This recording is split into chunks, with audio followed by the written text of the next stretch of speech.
What is up, everybody? I'm Daniel, And I'm Chris Rabb. and today we're wasting our talent with... BastardWulf.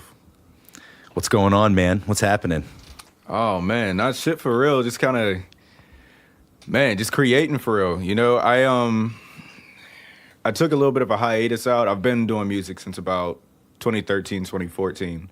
But there was a little bit of some mental traumas going on, so I had to give it a little bit of a rest. Mm-hmm. About 2015. Oh, let me back up. All right. Okay, so 2013, 2014, I actually went by Herodotus Green, which, you know, Herodotus being the father of history, Green, typical rapper stereotype, money, give me money. So father of history, seeking money, you know, and I ended up switching it up because I had a little bit of those mental traumas, as I said. A lot of stuff just kind of collided very violently, and BastardWulf just kind of came to me in my sleep. You know, it's kind of like an epiphany. Yeah. Almost like a self-motivated character. You know, in the way that it kind of... Is it a play like on Beowulf? Because like when I first saw the name, I was like, man, this is some epic shit with the spin. Yeah. Like, and I kind of thought like Beowulf, but that was going to be one of my first questions was what was the deal with the name? But I'm glad we're getting into it. Hell yeah. So BastardWulf actually, it's almost like a split personality, because if you met BastardWulf at like 123 or something, whole different element to just meeting Chandler on the street. And it's not like a facade or anything. It's just kind of something I slip into. Mm-hmm. You know, it's like a... The whole thing's like a character, yeah. Right, I mean, it's you're selling this whole character, right? You know, like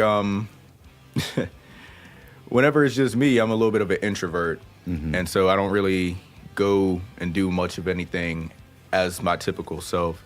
But once I get into the element for like music, going through BastardWulf, you know, the inhibitions kind of slide away. You know, you think I was like some Fortune 500 businessman. You know, I can talk to anybody, navigate anything, you know, but the second that it all wears down, it's like, ooh, outside, you know? BastardWulf actually, it kind of manifests like a Beowulf type of character, but it's a reference to Romulus and Remus, the founders of Rome. So they were two bastard children that were raised by a she-wolf, who ultimately grew up together as twin brothers. You know, they founded the settlement. And when it came down to what do we name this settlement, it's getting big as shit. One wanted to name it after themselves. The other naturally wanted to name it after themselves. And Romulus ended up killing his brother Remus to, you know, take the power, right? You know, name it after himself, and that's how we got Rome. Right. Sounds better than Reem. Right? Rome, right? It's like, oh, the Remus Empire. It's like, damn, you sound like America. But yeah, so I took that and I kind of adopted it as a way to identify with myself, because at the time I was into a whole bunch of dumb shit, you know, so it's like, all right, within my own personality, you know, one brother is killing itself to progress forward for, you know, progression, power, you know, just self-tutelage. And it kind of came together. It's an irony too, because it ended up happening in real life too. But yeah, so it's also, I don't know whether it's like a mantra, slogan, or whatever, but within that meaning, it's also bastardized by society, therefore a lone wolf. Ooh, yeah. So it's like a double meaning there. Yeah, I like that a lot. That's You know, awesome, man. I've noticed a lot of artists, and me being one too, is like whenever you're out, like under your, you know, stage name or band or whatever, you're more outgoing. But me, I'm an introvert too. Like I sit at home, you know. I'm not a big go out and do things type of person either. And I've noticed that with like a lot of really good artists. I think a lot of creative people in general are, in order to get in the headspace that it takes to make something, you have to kind of get in that introverted mindset, because you got to shut everything off if you're going to create something out of nothing from your brain and from your heart. It's true. Never thought of it that way. Yeah. Big facts. You see, it's funny because granted, this might just be my personal views kind of spilling over, but from what I've observed, you know, being around here for 5 years now in the music scene for Morgantown, Fairmont area, you know, I can easily read the new artists coming up. You know, and so it's one of those weird things where it's like I have no clout, I have no like actual authority in this scene, but just naturally I end up meeting everybody that's an upstart or somebody that's making, different waves and energy. Well, it's not so big that you're not going to interact with people who are doing similar things. Right. And see, I feel like that's a little bit of a blessing, because it's not like a LA or a New York scene where you might never meet somebody until you blow up. Right. Here, like, everybody knows each other. The pools of independent musicians aren't that big around here, and especially the ones who are doing original material. There's dime a dozen guys going out there doing cover band stuff. Right. Don't blame them. It pays. Yeah, it pays the bills. I know people that make a living off cover bands. But the indie original artists, very tight-knit groups and pockets of people. It's strange that, because, we interview all different kinds of people, all different kinds of genres, and they're all little pockets of close-knit communities, which I would vouch that hip-hop and rap, the tightest and most close-knit of all of them, hands down. Oh, yeah. Oh, yeah. And see, like, for example, Blockstar Entertainment and Touch Music Group, Imperial Recordings, Sound Vision, all of them are people that I consider to be very close with, or at least cool with. A lot of good impressions, a lot of good energies surrounded those groups. It's been really cool getting to meet everybody, and to an extent getting to know everybody. And like I was saying before, I'm able to read people very well, and so I can kind of see where, who is just bullshitting and doing music for fun or just doing it for money, and who actually got some pain going on or who actually got an effort going towards it. Right. So from that, BastardWulf can kind of pick and choose who, per se, I want to be around. Right. And I don't really hang with a whole lot of people because there's a lot of people out here that's just doing bullshit. Right. But the people that I do mess with hardcore, they're going for it. Like, they're gunning for it. Like, it's like... It's like some crazy shit.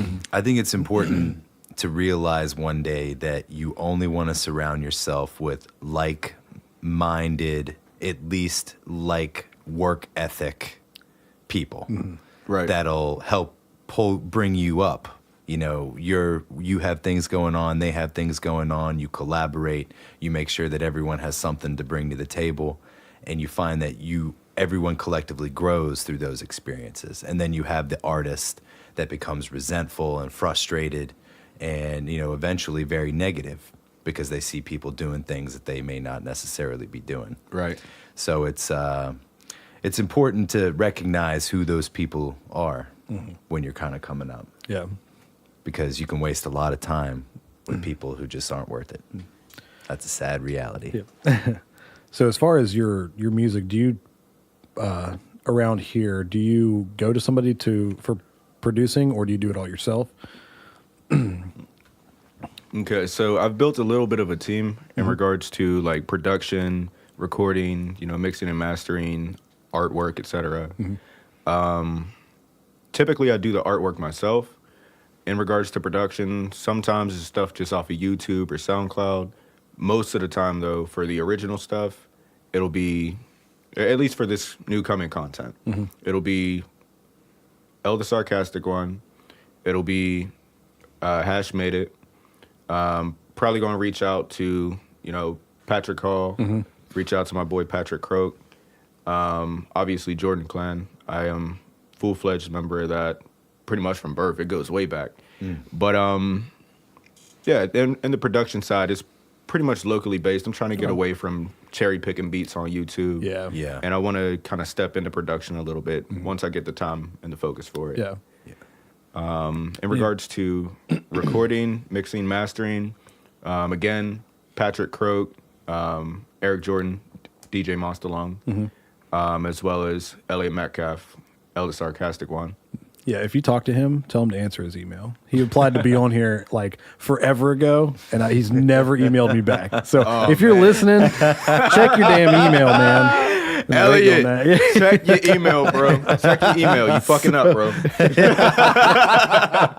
Hey, next time, who knows? But check your email, bro. Yeah.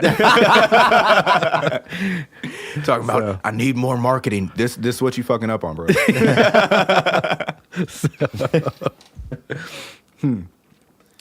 So you mentioned Patrick Hall. Have you worked with Patrick Hall before? Much? I have not worked with Patrick Hall just yet. It is in the plans to. I've met him and a bunch of the artists that he's worked with, hung out, mostly at 123. Really cool vibe, really cool person. Trying to get a little bit of work in before anybody progresses to the next steps. Yeah. Life be weird. But at least in my plans, I intend to actually do a project with him and the rest of Imperial YTM. I like Patrick Hall. He was on here with Gandhi a while back, and he's been begging me to come back on. So I'm gonna try to get him back in here at some point. But he's a good guy. And as far as like the work that he's been doing with the hip hop scene, it's crazy. Impeccable. Yeah, every hip hop artist that I talk to either has done work with him or plans to work with him or absolutely loves him. And for being a scrawny little white kid, he does pretty good works. Right. But no, he be cracking me up, because he like looking at Patrick is like, all right, this kid probably into like metal or ska or some folk stuff. Yeah. Just the way he dresses, and then he opens his mouth. It's like, nah, bro. Nah, this is a hip hop head, head to toe. And it's funny because Morgantown, you don't get that specific aesthetic. Because a lot of people see me, they're like, are you from New York or LA? It's like, hell no. Yeah. Basically born and bred in West Virginia. You get somebody from New York or LA, you think they from like Reevesville or fucking Sissonville or some shit. Yep. There's a lot of like hip hop artists that are from around or that have been based here for so long that I've talked to, and I'm like, oh, you're from what, Morgantown? They're like, no, I'm from Detroit, or I'm from the South, or I'm like, I would never have guessed that. Like you look and act like you were born and raised here in in West Virginia, which is not a bad thing. It's more than an ideology, a culture, or any kind of like essence. It's like an element. Once you get into West Virginia, if you really pick it up and adopt it, it just becomes it. Yeah. You fall in love with it, it falls in love with you. And it just becomes the way you move, the way you speak, the way you breathe. Yeah. At the very least, everybody loves the pepperoni rolls. So. Oh, yeah. For sure. West Virginia is a weird, unique place, man. It is. It really is. It is. I consider it. And it has its pockets that are all very kind of different, too. It's it's a diverse state, too. A lot of people don't realize that. I compare West Virginia, at least on the East Coast, because technically we're the North, we're the South, we're the East, but also West. So I consider this like the last frontier for this part of the country, because even Maine is kind of tamed a little bit. West Virginia is the last place where the government literally don't give a fuck what you do as long as you don't fuck up. Right. Like don't go shoot up a school, but here goes a 50 cal with 40 rounds in it. I don't give a shit. Yeah, you can go into Walmart and buy a gun. Right. A lot of places in the country, if you're listening to this, if you can't do that, come to West Virginia. It's weird. Yeah. I've been to gun bashes, man. Yeah. They're strange. They're a strange thing, especially for someone who may be very uncomfortable around a lot of firearms. Yep. A lot of firearms. Yeah. And everyone's getting hammered. Yep. And shooting guns in their backyard. Oh yeah. West Virginia, where you can get your car detailed, pick up a case of beer, get a shotgun, and shoot it in the same day. That's true. How long is it going to take me to run this gun purchase? 30 minutes. 30 minutes, yeah. Okay, I'm going to go get a soda. Just a strange place. Yep. And it's a mystical place. I think that for anyone who loves the outdoors, when you go out to some of these places in West Virginia, I've been to a lot of places in this country, and I can tell you that there are vibes in this state that you don't get anywhere. It's weird. Right. It's like the air's a little different. It's a little thicker. You know what I mean? It's just got a vibe about it. See, it's funny because growing up in at least Morgantown, it's a college campus pretty much everywhere. At this point, the town is the campus. Yeah. But growing up, you surrounded by all these party boys, party girls. We'll keep it clean about actual names that I'll be calling. But growing up, everybody wanted to claim something. Nobody wanted to be from Morgantown. So it's like, oh yeah, I'm this, I'm that, I'm from here, I'm from there. You get a bunch of people claiming fake sets, or people from real sets. It's like, don't talk to me. I don't fuck with y'all. And it was kind of weird seeing that dynamic. And as you get older in this town, or at least how the town has molded itself, it's a lot more cosmopolitan. Like I've met people that legitimately they're about that life, but you would never tell because they're here to focus on themselves, study, work. All the wild boys out here, there's still a lot of them. You know, either it's on some lone wolf stuff, no pun intended, or it's like just bullshit energy, or they really about it and they're just legitimately nuts. You know, life is weird. You'll hear me say that a lot, but but I found this place to be so unique that we are this commercial, entertainment, industrial, scientific, psychological, ideological hub in the middle of bumfuck Egypt. You know, it makes no sense. We're like the next closest thing to Pittsburgh, and then 30 miles around us, you know, like the next thing you really got is like Maryland, Pennsylvania, Fairmont, Morgantown. After that, it low-key kind of goes into the country really rapidly. Like 10 miles outside of Morgantown, it's a fucking country. Yeah. Well, you don't even have to go far. You don't have to go far to get out there. Even like, you know, you'd think like the capital, like Charleston would be the big hub for things, but it really isn't. I've played shows down there. I mean, maybe from being around here, but you get a better draw in Morgantown as far as local music. Sure. Down in Charleston, it's like it's rough. You can't pay people to come to your own show. It's right. You know, it's tough down there. And you would think that being the capital of the state, and there's like a nice little area down there for bars and things like that. Right. But as far as like local music, it's kind of non-existent. I run with Quai. And we actually did a show down in Charleston.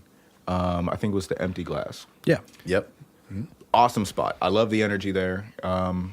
It wasn't an enormous turnout, but the thing about a lot of the spots in this state that I've observed, it might not be the biggest turnout, but the energy, the crowd participation. The people are there. Right. Yeah.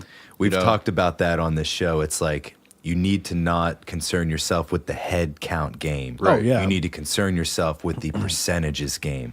Right. What percentage of the room is engaged and at the end are saying, what's up? You know, come stop by the merch table, whatever the case may be. I think that's the right outlook, man. Yeah. Like, because you're right. Like, there's a lot of things to compete with. And quite frankly, live music is suffering all over the country. Like, even in the bigger cities, there's just so much stuff to do, and you can get so much shit at home, less people are going out. So it's like, if you can get 20 people in the room and 15 of them are just locked in, that's not a bad show. Yeah. You just gotta, you gotta look at it. You gotta know that like these 15 people may be following me for the next like 5 years. That's huge. That's a big win.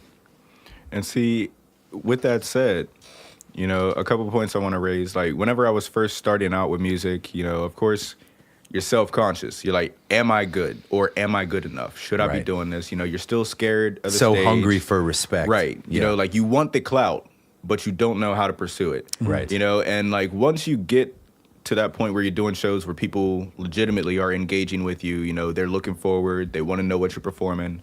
You know, it's a different dynamic than when you first start. And it's like, well, I'm kind of shaky. I don't know about this. Yeah. You know, you want everybody to be in the room, so it's like everybody can hear me. But the more that you grow, like intellectually from, you know, your experiences with performing, it's like, I don't give a shit if there's 2 people in here, as long as one of them is paying attention. Yeah. Yep. Well, that's the thing is like I've always said I'd rather play to 5 people who care than 200 people who just don't. Right. You know, and like I've played like smallest shows to nobody. Yeah. I've also played festivals to 2,000 people. And, you know, in a room of 5 people compared to like ones that we've played with 1,000, 2,000 people, those 5 people cared more than all those other people. Right. You know, and unless you're famous, those 2,000 people aren't there to see you. You're just you're just background music to them. They don't care. But those 5 people that care to come out to your show and will buy a shirt or pick up your music, they'll come to your next show too. Right. And then they'll tell their friends and bring those people. Yep. You know, so, and yeah, I was going to segue into us playing with the Cottonmouth Kings down in Charleston, That's dope. but I lost what yeah. After Atlas played with the Cottonmouth? Yeah. For real? We opened Where? for Cottonmouth Kings down at Munchies. Oh, wow. Munchies. It was hilarious. In Beckley. Yeah, I had something to say about like with the fans down there because it was like we've got some people down there that come out to watch us and they didn't show up to that show because it was Cottonmouth Kings. They didn't want to watch them, but it was fun. It was a lot of fun. But anyway, That's a weird mix. Yeah, Yeah, it's kinda man. weird. We have a saying in our band, whether it's 5 or 500, the job doesn't change. Yep. We go up there and we fuck it up. And one of the worst shows that we've ever played was to like 400 people sitting in chairs. It was terrible. It's the worst. Look, It was terrible. And it was a mixed genre show. Like, we should have never been there, bro. We should have never been there. But hey, you know, see, in the beginning, you're trying to get what you get. Right. It's like And wherever sometimes you can that put me, happens. you know, wherever you can put me, you know. But from what I've observed, especially like sitting back and watching some of the homies, you know, like Lamar Riddick, A. Christ, Gandhi, Elias, Spikey. Yeah. You know, I hang out with a lot of the old heads in the music. At least we old heads now. You know, like when we first started, it was like, damn. You know, but now that we've been around for a second, it's kind of weird because it's like, all right, we're like recognized, but we're not. It's kind of like that weird limbo. Right. You know, because it's still starving artist stage, but you're a familiar face. You know, like the new artists coming in recognize you from you performing. Right. But you also realize you got a lot of marketing to do. Yeah. Right. You know, right, like don't let it go to your head, right. but you got a lot of You're shit a to do. hometown hero at best. Right. Yeah. Right. You know, and so with that, we'll use that as a segue. You know, it's cool to be a hometown hero. That's where it It's- starts. Right. It's amazing, you know, because it's like, wow, you know. To get where you came up, to respect you and to hold you as like that champion of what you do. Yeah, it does feel good, but you can't be satisfied with that. Right. You know, you can't let that be your highest goal, but you also can't let that be your identity either. Because the second you start identifying as I'm the champion of the city or I'm the guy that everybody recognizes, it starts going to your head and you lose your Right. focus. And that'll be Right. the furthest that you go, typically. Right. Yeah. Right. Because it's like, yeah, the whole town fuck with me. It's like, well, if you're not thinking internationally, then you're not thinking as an artist. Right. You know, there's metrics, there's economics, there's marketing. Music there's can go business, anywhere like- now. Right. Yep. You know, like You got to think might- outside where you came up. Look, back in the days of Reverb Nation, Oh, Reverb Nation. right? Right. That's where our band started That's out. the best way to say it too. That's the best way to say it too. No disrespect to Reverb Nation if one of y'all end up hearing this, but Yeah. We were on there. it's At some point. interesting. We were all on there. Reverb was interesting. But back in the days of Reverb, it wasn't Morgantown. It wasn't even this country that was listening to BMOs. It was like Brazil, Germany, Ireland. And I was just like, The UK damn. was big Oh, for yeah. our band. Like, Right, it's it's like, like- who are all these motherfuckers in England? Like, Right, how did they find right. out about And this? people like commenting, like I had like this this Irish metal folk band that like adamantly followed me. And I was just like, what the fuck? Like, that's dope. But at the Yeah. same time, it's like, all right. So you mean to tell me that Edinburgh is listening to my music more than the niggas is coming to my show and saying they fuck with my music? And that's when it clicked for me. I was like, all right, so it's not people that show face, it's people that show support. Right. And now with all the different platforms where you can put that stuff, Right. You can be I don't know, very, very aware of what those figures are. And you can see like, oh, do you know that we've never been to Illinois, but our shit is blowing up in Illinois. Right. We should probably book a fucking show there. Right. Like you can use these metrics to plant the flags in the hot spots to build your brand. Yeah. And it's a really useful tool, man. But it's weird where it is because you're like, man, I thought this Right. is where, you know, we're from and this is where we tell people we're from, but ain't nobody fucking listening to us here. Like Facts. they're fucking up there in Philly. Like, so that's just all the more reason to get the fuck out there. Yeah. Go play a show wherever it is. Just be like, well, we've never been there, but fuck it. Those are the best shows anyway. It was just weird, you know. And another thing that reinforced that whole concept for me, like, you know, granted, there's still much more growth needed, admittedly. But for the work that's been put in, it's a decent amount of marketability, a decent amount of presence has been built. But my boy Arch Jacob and Eldest Sarcastic One, you know, if you ask around even Morgantown, where a lot of their work started, you know, not a lot of people really recognize the names. But meanwhile, they ended up getting placed in like a classic hip hop radio station over in Paris, France. You know, so it's like, what, you know, it's like the place where you are means nothing. No, it especially doesn't. in this age of digital sales, digital marketing. Yep. All the independent radio stations, all the different platforms. Right. Like you can get your music out there in so many avenues and get it out into as many as you can. Like that's That's what I still mean, got to work on. Like, whoever, we like it. We don't think this is dog shit. We'll take it. Awesome. Right. Win. It was like being in Darling Waste, my old band. We had a record deal out of Brighton, England, but we went over there on tour for 30 days, and we were in Scotland, and we just had the radio on, and one of our songs came on. That's weird. It's like you're just like, what the fuck? But they wouldn't play it over here in the States. Not that song. They played other ones, but it was always on satellite radio. This was just your everyday radio over there. It was like, that's weird, you know, like at how people. I mean, I honestly think that there's so much music in the States, so many different kinds that people take it for granted. But I mean, and it's the same way everywhere else. But I feel like certain pockets in America and other countries really appreciate just the art more than Europe. some spots. Europe really champions does. art better than anybody. Yeah. They're purists, but that also means that if they fuck with you, they fuck with you hard. Right. Yeah. They're gonna spend their money. They want the physical shit. They're gonna keep coming back for more as long as you're cranking out something that they're vibing with. Yeah. Like, dude, it's crazy. Like how I mean, you look at all the biggest music festivals in the world. They're all in Europe. Like in the summertime festival circuit. Yep. Every genre has the biggest shows in Europe. They just love it over there, man. Can't get enough. Yeah, it's just not worth it to tour over there. It's just too expensive. I wonder if that falls back more so on like the collective culture in Europe, you know, because it's still very lot focused on, like, more the of a masters mixed of bag. arts. Yeah, a lot more of a mixed bag. People are exposed to more. I think True. a little bit more appreciative of the more diverse things, perhaps. Well, see, I try to look at Europe as probably obviously the much more progressed part of the world in the world. Right. You know, because It's so many else- cultures right on top of each other. Everybody else kind of got knocked back, and then there's America. You know, they ask, "Well, look at Europe. What the fuck is wrong with America?" You know, and it's like, well, when you think about it, Europe was like 1,000+ years old before America was even an idea. Well established. Right, It's you an know, old like- part of the world. Right, so we're easily like 100 years behind at our best. You know, so a lot of the issues that happen in Europe, like early 20th century, you know, with the conflicts of ideologies, that's what's going on now. You know, we're just now reaching that point.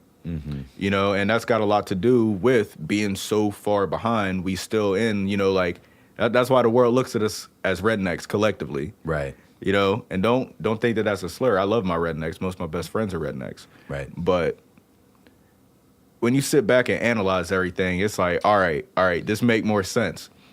You know, and so everybody's got to take a chill pill. Like, why we hating on each other and shit? Like, just focus.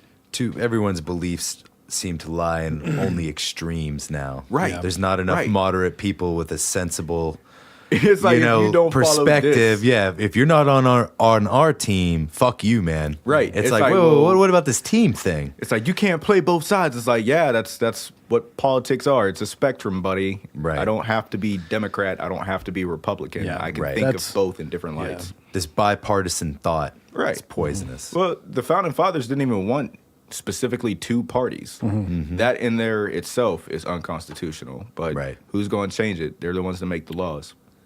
Career politics, big part of the problem. I won't get off on my rant about this because we could go for hours. Just don't But join anyway, the team. Just don't join the it. team. Yeah, Don't join a team. Don't Think for join your a team. motherfucking Yeah. self. Wear your own jersey. Think Yeah. for your motherfucking self. Yeah, stop being so sensitive. I want to see everybody out here. I want to see people with Steelers colors, Raven logos, and Philadelphia Eagles on their fucking shoulders. I want to see it. You're sitting across from I two wanna see it. hardcore Dallas Cowboys fans right now. Yeah. Yeah. Oh, All right, buddy. all right, hold Quiet on, with hold that on. Philly garbo. Philly garbage. Oh man, It's about to go down. No, hold it's up, going to hold be up. interesting. hold up. I love it. All right, so in my family, there's 3 teams. No, there's 4 teams. So the bulk is Steelers. Then there's Ravens, Eagles, and Cowboys. Oh, wow. That's tough. Right. So That's growing tough. up, I was like, So how many family functions ended Yeah, up no doubt. Who threw at the family functions? surprisingly none. Thank God there wasn't any there wasn't any Patriot fans in the family. Because that Oh, Super Bowl God. before last, I was laughing my ass Oh, off. me Me too. and my uncle, because I don't watch football and basketball enough to say I'm a hardcore fan. Yeah. But there's teams I appreciate. Sure. And for me, it's the ones I grew up on, and that's Steelers, With your family Eagles, affiliate. Yeah, Ravens. yeah. But I was watching the fucking Eagles Super Bowl with my uncle, and we're just busting out laughing. And this dude gets trucked, and I just looked around the room. I was like, "Hey, Patriots, the fuck was that shit?" And everybody just gets all I think salty. that was the Malcolm Jenkins on Brandon Cook's hit. was 'Cause like, that shit oh, straight up shit. set the tone that Oh, this yes. may not be your day. That was fucking brutal. That's what it takes, man. In a game like that, a play like that will change the whole vibe. The whole vibe. That was insane. But we'll give football and basketball a rest. yeah. We're talking Before about Chris them and I could birds. go on for no days. more, no more Yeah, bird no talk. more bird on talk. this. More bird talk. I'll give you that. I'm not backing down. I'm being admissible. So, going back to your art a little bit, I had a Yeah. chance to check out some of your SoundCloud, man. Are you heavily influenced by like acid rap and things like that? Well, see, my mother, like from the time I was a baby, classic hip hop, Motown, blues. Most of my influences, it's kind of a blend. Like it's like Nas, Jay-Z, Biggie, Pac, but then there's also like, a little bit of Logic, Kendrick Lamar, Vince Staples, Earl Sweatshirt. A little bit more of a heady approach, but it's also a little dirty. A little bit. I liked it, man. I appreciate it. I like that.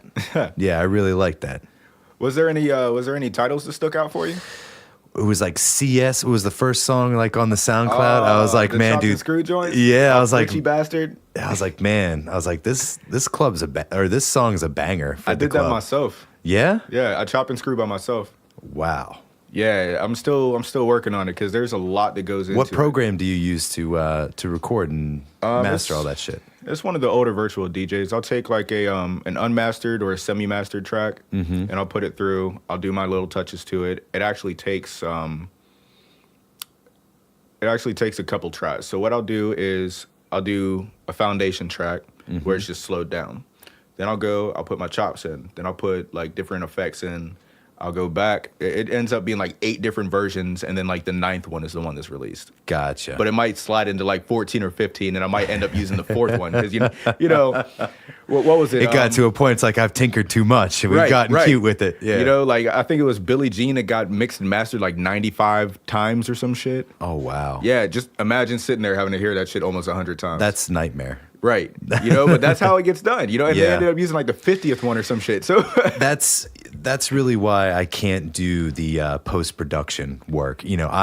God bless everyone who wants to work in the studio and bring the art to life, because I don't have the patience. I can't sit there and see wave files in my nightmares. Cannot do it. No, see, I can't do it. whenever it came to Glitchy Bastard, that was more so just like a sample pack of different teasers and like snippets and stuff. Those are actually a lot of songs that are going to be released later in the year. But I just wanted to see what the reactions would be and try my hand at chopping and screwing. Yeah.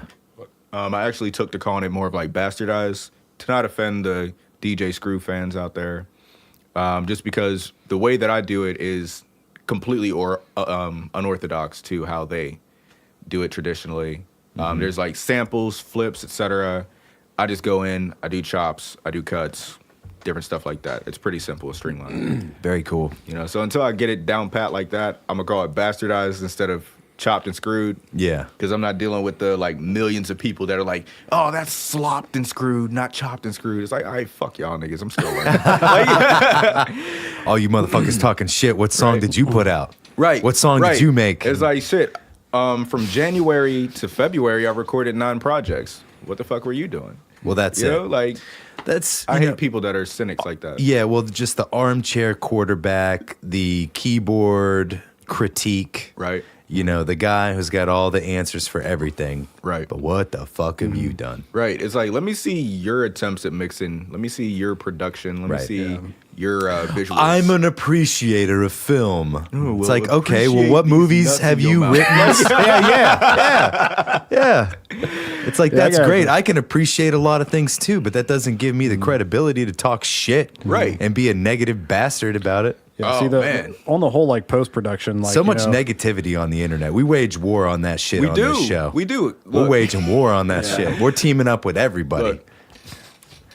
All right, so one of my close friends, I call him the acid knot because he's just always on another fucking dimension. But my acid knot friend, he stays on Reddit and Tumblr and shit. You know, he cracks me the fuck up. You know, he'll just show me stuff and he'll be explaining like the Tao and stuff. I'm like, all right, first of all, don't try to get me into the dharmic stuff. I don't understand it fully. Yeah. I'm not going to be able to quote you. Yeah. I can't even understand what you just said. He'll be like, no, just take a little bit of this, a little bit of that. It's like, bro, I'm mentally fucked up. I can't do this shit. Like, it's like, you seeing fire ladies, shit. I don't know what the fuck I'm going to see.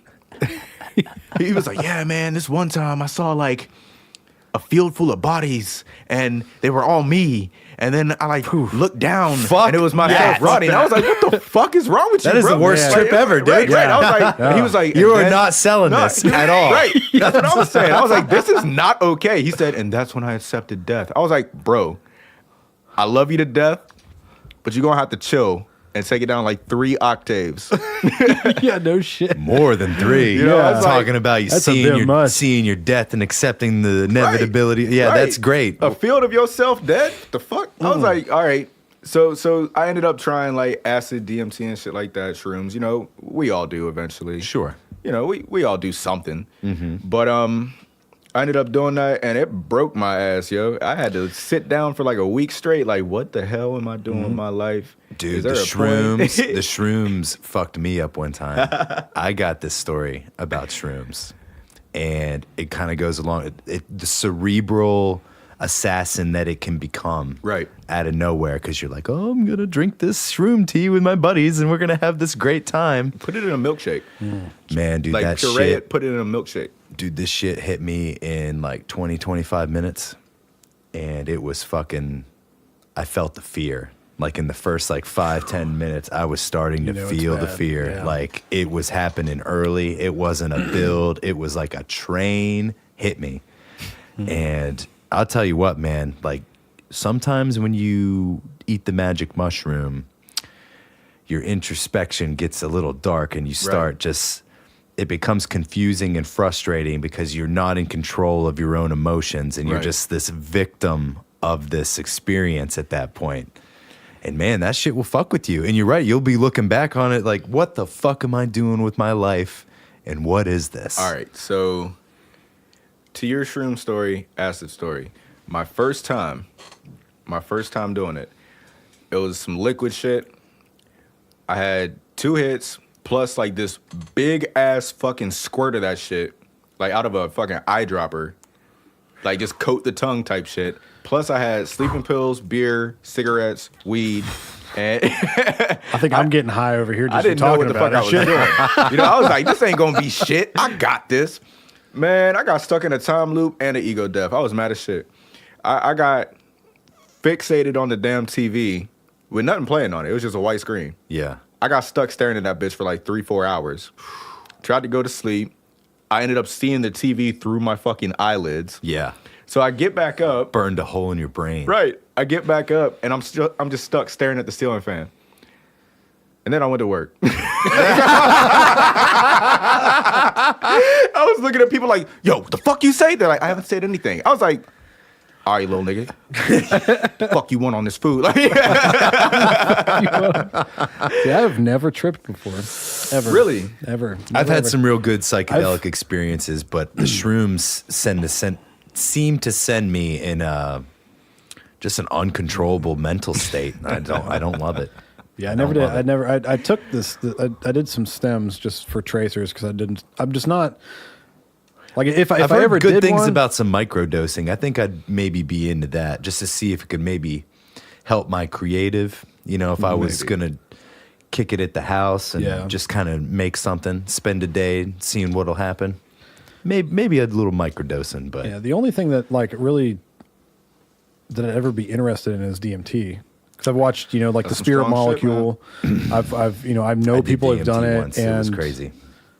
I just think it's cool how it can, maybe open up to a whole new, not even just being fucked up, but like a whole new dimension. I think it's kind of a cool. You definitely go to a different place. Yeah. So that'd be the only one that I'd really maybe ever try eventually. Maybe. I mean, I'm 33. It'd probably kill me at this point because I'm so old. But Wait till you're 34. 33 is a dangerous There we go. number. I got a month and a half. We're good. After that, Wait a month and a half. there we go. Yeah, with like But- shrooms and acid, like you're fucked up, but you're still like here-ish. Right.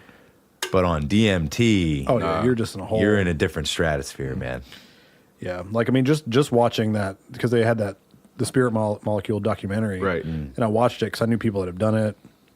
I wanted to see what it was about, and I was like, these people like come back with a whole new like view on life. It's kind of like wasn't that the shit where they said that they had like 1,500 years of knowledge, but they were only knocked out for like 15 minutes or Yeah. some shit? I was like, Yeah. whoa, I don't know Yeah. about that.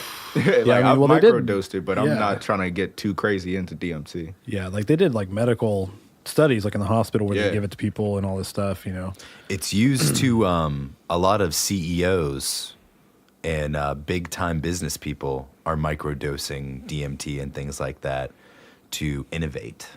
It's like That makes something sense. that they're harnessing and utilizing as a resource, which is I mean, I pretty- feel like pretty- something like that could really even just if you don't reevaluate how you're doing Yeah. things and Yeah, get it that can different perspective. maybe unlock something in your mind that you know is there. Like as creative people, we all, and I know this about myself. Like there's sometimes where you know there's something there that you can create, but you're just not quite there. You can't quite grasp it. Something like that could be used to kind of break that barrier between your mind and what's behind that wall for you to create. It could be a good way to do that. I'm not condoning doing drugs, people out there. I'm just saying, Right, it could potentially be great. We're a family-friendly organization. Yeah, exactly. We just like to fuck off. It's also a lot of hallucinogens have been used in medical studies to treat PTSD. Mm-hmm. That's also been a really big thing. Yeah. And it's had a lot of success. Yep. Because people are able to, whatever the trip gives to them, it kind of allows them to face those things that are haunting them and allows them to kind of move past them the best way that they can. Mm-hmm. There's in their trips they find acceptance is kind of like See, the common yeah. theme. I feel like when it comes to anything that's on the drug list for the ATF, DEA, etc., it should be legalized and decriminalized. Now, with that said, it doesn't mean everything's open game. Yeah. That means it gets figured out, like taxable, what's the actual Regulated. dosage, regulated for its production methods. Like, all right, if you really want to do heroin, go for it. But at least know that this batch is a actual Yeah, thing it's not, with it's not regulations. covered. Right, Yeah, right. Like it's not like some shit Yeah. that's like 1,000 times what you're expecting and then you're dead. Right. If you want to Well, do they've- it, you can do it, and then you can go to addiction counseling or some shit or whatever the fuck. But you'll consciously know what's in it. You won't just be doing this guesswork and ending up in a fucking ditch. Yeah, they've tried that in other countries, and it's actually worked to where Portugal. the amount of people who are addicted to XYZ, whatever drug it is, has actually drastically reduced because There's make something it- about availability that yeah. Just the changes edginess. the consumer. Yeah, it Well, changes the it's consumer. the same thing base. with like before you're 21, going out and like being able to have somebody buy you a bottle of vodka or whatever you're drinking. Right. You're like, oh, shoulder Yeah, tap, it's the old great. shoulder Yep. tap. Yep. It's like it's taboo. It's great. It's like you there's a potential of getting caught and getting in trouble for it. Right, it's the Once you're adrenaline. 21, you're just like, don't come to me and ask me to buy you alcohol because fuck you. It's Right. like Right, after you've that, it already gotten loses so its- old and crusty. Yeah, by it 21. loses its like it's See, magic or whatever you want to call I've it. noticed that's a real thing around here too. Because, like I said, growing up in like a party area, You start young. right? You start like some people I know started like 12, 13. Oh, I'm yeah. like, how the fuck did you get I in? like 14. But, right. Things started getting weird for me. Like me personally, I started hanging out at parties and shit, college folks, when I was like 15, 16 years old. Yeah, high school, going to Grant, Right. going in Sunnyside, hanging out, going to parties. Right. And by the time I got to that age where I could be the one throwing the party, I was just like, man, fuck this shit. I don't want to deal with none of y'all. I used to wanna be that drink. I'm person. going to go to Ashbrook. Like, Right. Yeah, you. It's crazy. It's crazy to think about it. It's important to mature and not to be that same wild, Yeah. mad dog 2020 drinking self Right. that you started as. Nah, I can't do You that. got to shit get no out of more. that shit. I can only drink like bourbon, cognac, whiskey, wine, and only like specific beers. I can't drink the like rice water bullshit unless it's a good one. Right. Like I want to try that Buddha beer you was talking Definitely about. I want to try that. So what's your wildest party story? My wildest party story? I know, it's deep. Asking a townie his wildest party story. You're going deep. I don't know. Like, I don't really fuck with too many people, so I don't go to a whole ton of parties. But, like I said, I show at Rednecks. Mm-hmm. So, me personally, first person, it was my boy's 21st birthday. Of course, we're all handing him shine. We're handing him beer. We're handing him car bombs, all kinds of anything to be like, test your metal, bitch. Yeah. So seasoning time. Yeah, right. It's like we gonna throw a little bit of salt on them wounds for you, boy. But he gets drunk as fuck. He just walks through the fucking bonfire. This shit's like 5-6 feet tall at this point. Walks through it, stands in it. Pretty sure he singed his beard. And he don't feel shit. Came out unscathed. I was like, what the fuck is wrong with you? And then he ends up passing out on the log, falls off the log, passes out behind it. And then we got to get ready to go home. So we're like, hey, man, no name said, but hey, man, get up. Yeah. Get up. We got to go. Yeah. You know, like, we fucked around and forgot to get a DD. And so... So now we're playing Who is the Least Drunk? Yeah. Right. And so everybody that was there had a car but me. And my boy, he's too far gone. Like, literally, it took 3 or 4 of us to lift him into his own back seat. Because he's just gone. We're like, hey, man, like, make sure he's leaning so he don't, like, choke on his puke or some shit. Right. If he pukes, it's going to go somewhere. So his drunk ass is knocked out in the back of his vehicle. I look around. I was like, does anybody feel like driving? Can anybody drive? They said, nah, I'm staying. I got to go. I'm driving my vehicle. I was like, fuck. So I hop in the fucking front seat. I start driving. You know, this is when I realized I can drift when I'm drunk. So... we peel out of there and it's just cool, all chill. And also my boy takes off. I'm like, what the fuck are you doing, bro? We're supposed to keep a convoy. Right, like take it down. Safety in numbers. I called him. I'm like, what the fuck are you doing? He's hitting bumps and shit. I'm like, all right, buddy. So I speed up. He goes around this turn quick as shit. I was like, all right, bet. I go around the turn. There's a goddamn semi parked in the next gravel driveway. So I have to drift around this motherfucker with my friend knocked out in the back. And I'm just looking at the truck, looking at the road, looking at him. It's like, don't die, don't die, don't die. Pulled it around on some like midnight club bullshit. And just, swear to God. Throwback reference. Swear to God, some midnight club. Look, I was double dishing in that shit. Fucking drifted around this long ass tractor trailer, gun it up the road. We get back to our other friend's house, and I'm just sitting here like, just like let it out. And then we pull him out the vehicle and we just go pass out upstairs. They said, close call, man. Yeah, right? I was like, God damn, man. You know, at the time, I ain't have no license. I ain't have no real knowledge of their vehicle. Jail, right? man. I was like, I have at least a 2.0 blood level right now, at minimum. Yeah. I don't know this vehicle. You're gonna get the aggravated DUI. Yeah. Right? I know he stays fucking up this driving vehicle. without a license. Yeah, you know, so I was just like, son of a bitch. All right. And I didn't know the road all like that. Right. So I was like, I gotta stay close. He's doing like 80 in like a 40 or some shit. So I gotta stay up on his ass. Right. You know, so it's like, all right, you I didn't guess know we're where you were drifting going. tonight. Like, you had to follow this motherfucker. Right. No names, no places, but you know how we Yeah. go here. Yeah, So I was just yeah. like, all right, fuck, man. Bet. let me get this fucking vehicle up this road. You saved I'm not the day, touching though. it. I did. You saved the day. I did. Your boy owes you one. Do you ever pay that back? We have an exchange program. That's cool. All of my, that's just how it works, man. That's how it works. The whole friend circle is just like, I'm not I gonna get you this accept money time, from you. next Right. time. I'm not accepting money from Well, you. It's like, you know, just did roofing paying for me. What the it fuck? forward, yeah. Right. you It's know. like, just give me a case of beer, pack of cigarettes, maybe some Taco Bell. It's like, that's not equivalent. Show up with the Taco 12-pack sometime. Right? That's Wouldn't not kill you. equivalent to the labor. But it's cool. We still all get together, do like cookouts and shit like that, you know. Morgantown, the buddies that you came up with, they tend to be your buddies for life. Oh, yeah. It's a fraternity. Yeah. Morgantown, like as townies, we are our own fraternity. It's true. It's very true.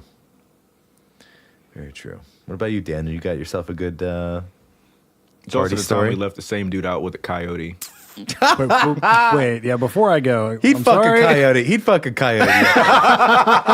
Coyote 1-on-1, man. Most people be able to hold their own. Yeah, it's gonna bite you. It's not gonna be Yeah, fun, yeah. but you'll This is the survive. same group of friends. We went camping, and mind you, my black ass, I'm up in like Terra Alta. Ooh, This is my first time going to Terra Alta. We camping, so you're out there and you are high in elevation, so it's cold as a motherfucker up there. right? Well, it was summertime. I believe it was Colder, summertime. though. It gets was cooler. underratingly cold, You know, it was, yeah. it was probably like 60 or 70 during the day, tops. But I'm sitting here paranoid. I've got like an axe, a machete, a hammer, all kinds of stuff beside This shit me. turns into Hills Have Eyes. Like, Right? I'm ready. They're just knocked out, sleeping like babies and angels and shit. I'm sitting here like, where's the machete? And I hear a fucking twig snap. I'm like, what the fuck was that? He says, my boy rolls over. He's like, man, that's probably just a fucking coyote. It goes sniffing the side of the tent, punches it. I was like, what the fuck is this shit? I was like, we out here punching coyotes now? You know? Holy shit! And I was like, what the fuck was that shit? He said, none, go back to sleep. So I wake up the next morning. He said, yeah, so after you went to sleep, it got real silent outside. Pretty sure it was a bear because there wasn't a single noise in the woods. I was just like, so you want to go and wake me up and say that there was a bear outside the damn tent? He's like, nah, it's okay. It's no big deal. I was like, it's a fucking black bear. It's like this shit, a small black bear twice my size. Yeah. I'm a $160. This shit 300 without blinking. What you mean? Like, Yeah. like, It's not that big, man. You'll be fine. in my defense, I didn't really piece it together because this is before I got hip to like survival shit and, you know, how to actually camp, how to hide your food, how to clean up a camping spot. I'm like what I call ghetto gourmet when I cook. I can literally make anything out of anything. So we stuck with a pack of ground venison, some potatoes that came off my boy's farm, and some cans of corn we grabbed from Walmart. I cooked that shit down. We had ourselves a proper meal. It was like fried potatoes with, you know, venison and all kinds of shit. And we ain't cleaned it up. We ain't cleaned out the skillet or nothing because we only had X amount of water. Yeah. You know, so we're like, fuck it, we'll clean up tomorrow. That's what brought the goddamn bear. Yep. Oh, yeah. I was just like, son of a bitch. Yeah. I read that shit one day. I was like, yep. It's the Gotta eats. clean it up. It's the eats that'll only bring the bears around, man. Yep. Because They don't most give of a the fuck. time they don't want to fuck with you. Hell no. Like it's only that something that they're smelling they can't resist. Are they gonna come to the campsite? Right. I bet you the bear cub was like, Mom, don't do it. Don't do it. There's humans up there. She was like, fuck it. This nigga used sage today. Like, Smell that meat? I was like, you smell that shit, boy? That ain't no camp cooking. Yeah, you got to be careful going out and getting fucked up in the wilderness, man. You got to keep your head on a Well, swivel. see, I'd stare a bear in the face, but a cougar, fuck all that shit. Well, you never Oh, see yeah. that motherfucker coming. Right, Yeah. right. See a bear. When can you see scare it, off it's a already bear. too late. Right. It's already too late. Right. A cougar is the only predator in North America that will actively hunt you, unless it's like a starved bear or like a bear in winter or some shit. Right. You know, because they're hungry. They Right. woke up too early. They pissed off. They just need to Right. get that fat reserve up. But a Right. cougar will hunt your ass. Yeah. Like, track you down for days in the brush. You got any kids and you're going backpacking, you better keep those motherfuckers Look, close because I ain't bringing- that's the one who's going down. and small animals Because they're too. not going to go after the big boys. They're No. gonna, yo, I want to go pee behind the tree, daddy. No. He's just Never waiting seen for me, those yeah. Well, see- opportunities. Well, all right. So aside from music, I also build AR-15s and shit. All right. So guaranteed, I'm gonna have something on me if I'm going camping. I always do. You know, if I'm walking through the woods, at the very least a pistol or something. Right. Just because you never know. You never know. And it's for the humans too, man. Right. Like being big and shit Yeah. doesn't always work out for you. Look at the grizzly man.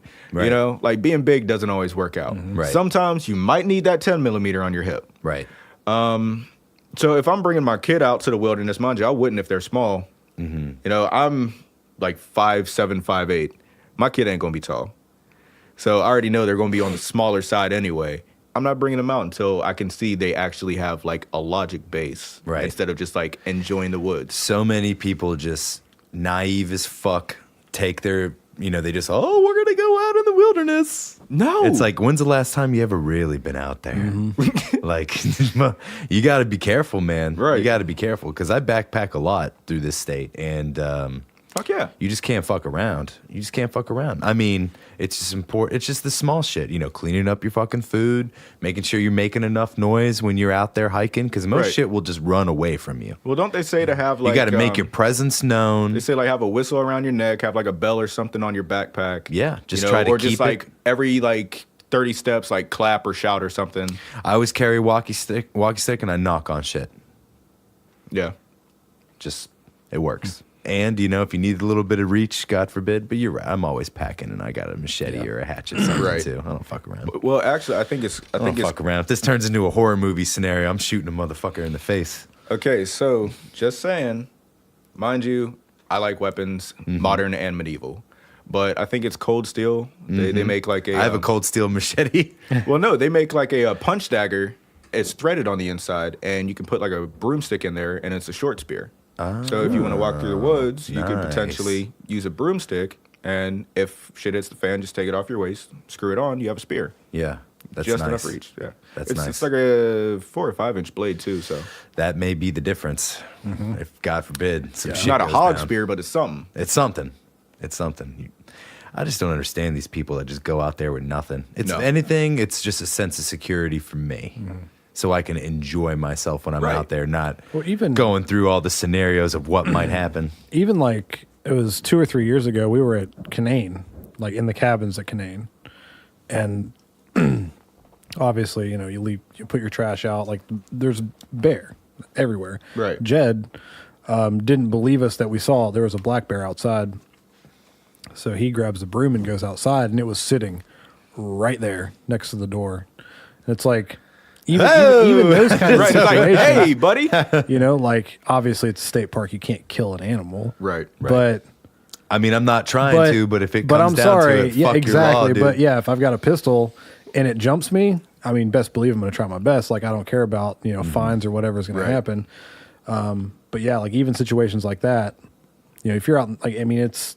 These and especially in places like that where they're used to people, so you don't. They don't give a shit. You walk outside, you don't scare them off. Right. They just sit there and watch you. Like They're fascinated. The bears that get comfortable with humans they become fascinated by them. Well, they're basically like big very ass curious, raccoons. Like for example, growing up, like ornery animals, man. Just very my curious. aunt and my uncle, they live on the other side of town, and you'd never see bears over there. And now it's just like, oh.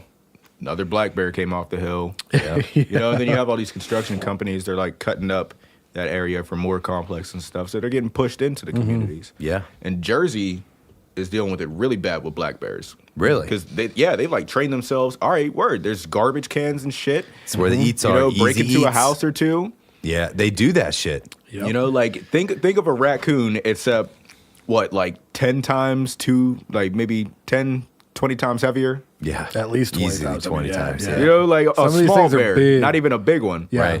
Right.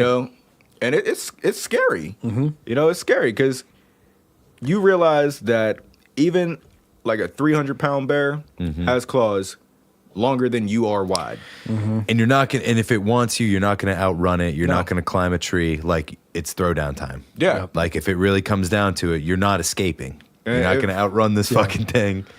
Yeah, You're just gonna have to draw that. It's like the Gray with Liam Neeson. Yeah. You got to tape that knife. Hey, that or the but DiCaprio movie where he Live and The die Revenant? on this day. what is it? The Revenant. The Revenant. Oh, yeah, where he shit. gets Look, fucked thank up. God yeah. he finally got a fucking award, man. Yeah, I know, right? I've been a DiCaprio fan my whole life. I was Me like, too. I I loved- loved fucking I time. loved. He that should have movie. got one in Django.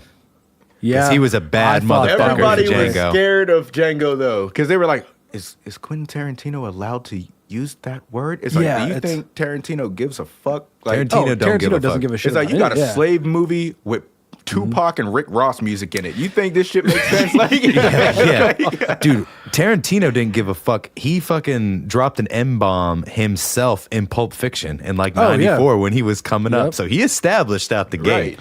I don't give a fuck what anybody thinks. I'm gonna Yeah. make the movie And I it's, want to make, and you you know, can deal with it. And being able to do but that, I with- loved his performance in Django. Yeah. I thought that he was, Yeah. for him to not even be considered when he was in that movie was criminal. It was, I don't know, like, with that said, I'm going to just bring up, at least for myself and a decent chunk of my family, you know, like, slave movies, they're cool to an extent because, you know, it's a reference. It's like, okay, this is what shit was like. But at the same point, when it's like entire summers, springs, whatever, where it's like Django, 12 Years a Slave, Amistad type stuff. Yeah. You know, they like to crowd that shit. They don't really like... Just like with the comic book movies or anything else, when they have an idea that's hot, crank it out, crank it out. Right. It's like, oh, word, it's spring. Let's fill it with slave movies. And once they get pissed off at that, Marvel, you do your thing. And then Christmas movies and Thanksgiving movies that nobody actually watches, but they're doing it for the hype. Superhero movies in the summer. Medea. I used to love that franchise. I used to love Medea. I can't stand Tyler Perry anymore. It's so overdone now. It's Tyler so Perry drives me crazy.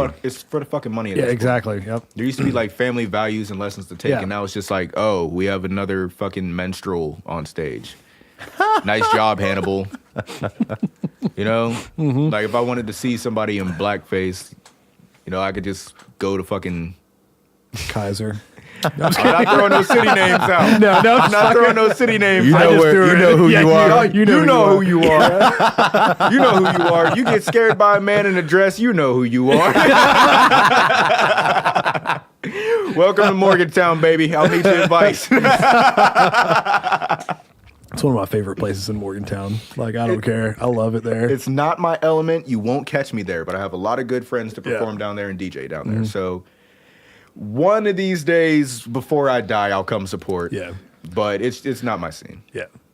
I dig it.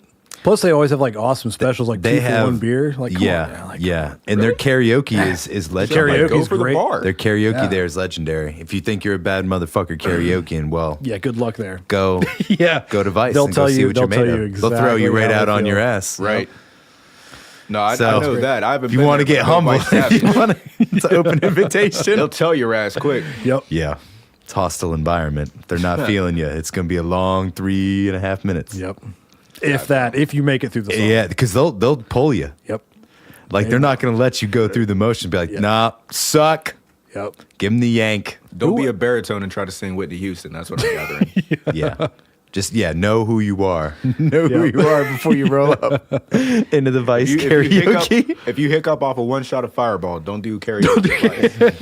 You can only get so many fuck-ups. And don't get all diva Mariah Carey up there either, because they don't play that shit either. Oh, man. Turn up the music. Turn up the track. Look. You tried to tell them to start it over. The old start over.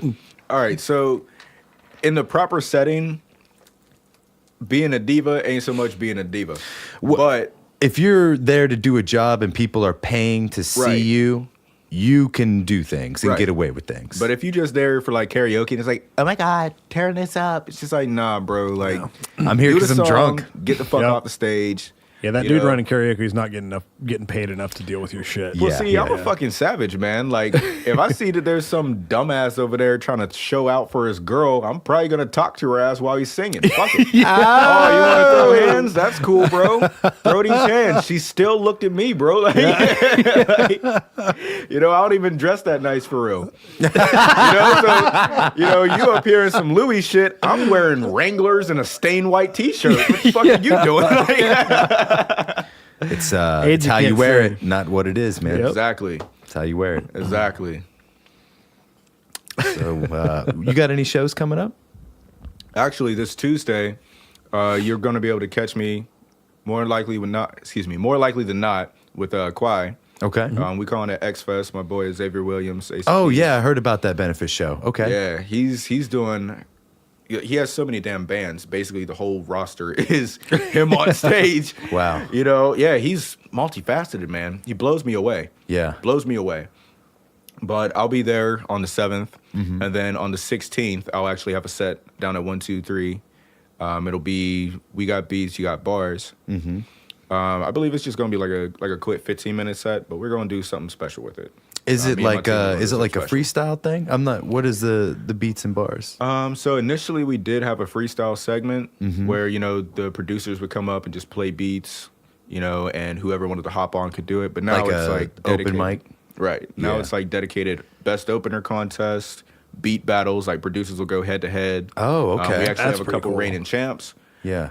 There's also be showcase for that, and there's going to be people coming in actually performing. So it's like 3 to 4 or 5 different events that typically go on at these. Yeah, that's awesome. And here and there, you'll even have like people in there making food and shit. And, you know, come down and have a black label. Everybody does. They're only $1. It's only $1. Exactly. You want They're a a dollar buck. beer? Come through.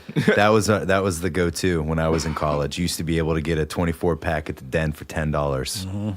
A black label. I've definitely drank my share of black labels. Yeah. Dude, I'll tell you what. Especially when you perform and you get those tickets in hand. It's like, all right, I could spend 2 of these on a domestic, or I could go to Canada and get fucked up. Like, I'm going to Carling, gentlemen. right? See, with those drink tickets, I always use them for like a nice craft beer to get me started. Yeah. A couple craft And then beers, you get then I slutty and pay for shitty. then I pay No, for no, the no. black labels after. I'm just like, fuck it. No, see, I have a strategy. So what I do is I'll fill up off of the tickets on Black Label, and then I'll go to my shots and stuff through the cash, because I'm spending less cash if I'm already drunk off the Black Labels. That's true. Because if you can drink 6 beers, which is usually Yeah, about I mean, how many that's true. tickets they give you, Yep. is I mean, you could drink them quick. That's a nice start. Yeah. You throw a couple of shots on that, you're tip top. That's true. Yep. Exactly. You're ready to go. That, you know, we all got that one friend that brings some. Yeah. So it's just There's like, always, all right, there's all always right. a Always friend. drinking before the show. Anyway. Maybe it's a pen. Maybe it's something a little rolled up. Fucking 2 a.m. staring at the Black Bear like, why ain't y'all open? Why did you close so early? It's only 3 a.m. Well, now, God bless you. You got Sheets right down the road. When you're on That's Exactly. true, man. Look, that's Post-show. a money trap. That's a money I trap. I know. always spend too much money at Sheets when I'm drunk. Dude, yeah. how about Yep. when you get the bill for Sheets, you're like, what the fuck happened? Right. Every time. Right. How is it It's like, $19? I thought this said 2 for $5, and I got- threw a hot pretzel on it. How is this $13? I got a 40 ounce, a large fry, and a cheeseburger. Why is this $20? It Because your doesn't make sense. cheeseburger has mozzarella sticks and mac and cheese bites Right. and everything else. on it. Right? They hit you with they the knew what they were doing add-ons. with that one. Oh yeah, exactly. They said hit you we're with going the to put it add-ons. beside the liquor store, the bars, the venues, Yep. and the fucking right there on the road where you just Yep. pull over. Man, I've been in there That's after a shows sweet spot. before, and it's like I go to get food, and I'm like, I'm coming back to Clarksburg anyway, so I'll just stop at Cherry Dove because there's like 40 people in line. It's like fuck that. Like 2 a.m. God bless those workers. Thankless job. Yeah. I Thankless used to fucking work job. at Circle K. Fuck all that shit. Oh, man. pretty Which sure one? Which one? Dorsey and University. Okay. Fuck them. Got love for the people that work there, but as a company, fuck Circle K. Yeah. Fuck Great Lakes. Tell me how I got fired on my day off. You, For they what? pulled a I got fired on my day like off. Friday. They said, "Hey, yo, there's a You meeting." stealing boxes? They said there's a meeting you didn't come to. I was like, it would have been great to know there was a meeting. They said, oh well, you can come in and you can make it up, catch up. I was like, all right, bet. When can I come in and see what y'all was talking about? And they said, oh yeah, we'll let you know. So I keep blowing them up for a month straight, because I got taken off the schedule. I couldn't work because I wasn't up to date. And I was like, so I'm calling the district person, I'm calling my manager, I'm calling the store, I'm hitting up people through Messenger. I did everything but send an email. And I was like, all You right. know that they wouldn't have checked. Yeah, Right, exactly. Right. So I was like, all right, bet. So I went to Teletech. Tell me why after my first month of Teletech, they called me back. Did you still want to work? No, bitch. You're probably fucking making serious? double at I worked at Teletech for a bit. That's actually where I met L, Sarcastic, because he used to be a Yep. manager or a team Yep. lead up there. Yeah, that's where I met him. So That's actually where I met Elliot. Yep. It was actually answer your email. Jesus fucking Christ. everybody knows you, Elliot. Yeah. Come on. Yep. So Look, Sarcastic, you're my executive producer. You're my best friend. You're one of my engineers. You're my fucking graphic designer. I need you to come on to Wasted Local Talent. There you go. yeah. Hashtag real shit. I mean, just even just message Appreciate me, that. like private message me. Like you don't have Right. to answer the email. He already applied. Just message me. I'll book you. Come on. This is like the yeah. fourth or fifth name drop Yeah. I know. since we started. Yeah. He need to get his ass on here. And if I don't get an email within a week of this episode coming out, I know that you don't listen. So just keep that in mind. Ooh. Little got an extra ultimatum. shade. Ain't Ain't even Little extra supporting your shade. artist. Got an Come on ultimatum. now. Ooh. Scathing. So before we wrap it up, you got anything else you'd like to plug? Let everyone know where they can find you. All right. And what to be on the lookout for. Right now, you can find me on YouTube, SoundCloud. Here within the next month or two, you'll find me on Spotify. Next projects that I'm working on, I have Declassified, I have Kill Amnesty, I have Sarcastic Bastard, and I have I'm Not Your. And so pretty much all of these are just going to be different explorations of my conscience, the way things have affected me, as well as my perception on reality. Declassified is more so reflections on, older circumstances, hence the name. Stuff I typically wouldn't have spoke about in regards to like love, hate, et cetera, et cetera. It's pretty much just going to be like a 4 or 5 track EP for Declassified. Very cool. I also have Pickaninny, which that's going to be from start to finish, like the first colonist all the way up to the modern drug dealer. And I believe it's 5 or 6 tracks, if I remember correct.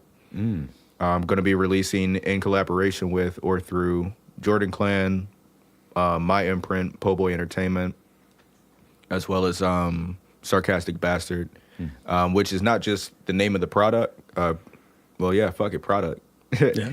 It's not just the name of the product, but it's also going to be more or less what me and Elliot kind of identify through. So anything with BastardWulf and Elder Sarcastic One will be Sarcastic Bastard. Okay, nice. Yeah, I like so that. doing a lot of connections, a lot of networking, a lot of legwork, behind the scenes type stuff. I haven't really been active too much this year, which is why I dropped Glitchy Bastard in January. That was more so as like a occupational, by the way, I'm still working. Right. As compared to an actual full-fledged product. But yeah, I also brought business cards for y'all. Just so we can stay in touch. Y'all have my links and shit. Yeah. Cool. That'd be awesome, man. That'll be great for me for promotional stuff. Fuck yeah. I've got it right there. I don't have to like blow you up. So, And be sure to come out to 123 real soon. Catch out our guy. He's going to be doing things. 7th and the 16th. Yeah, I think this will be out a little bit after that though, which sucks. Fuck you. That's what I'm sorry. I've got like this. I got to line up. Well, shout out to everyone who went though. Right. Yeah, Shout out to everybody for sure. that's going to be there. Yeah, shout out. We love y'all. Thank y'all. Appreciate you, man. Thanks for stopping in today. Thanks for coming in, man.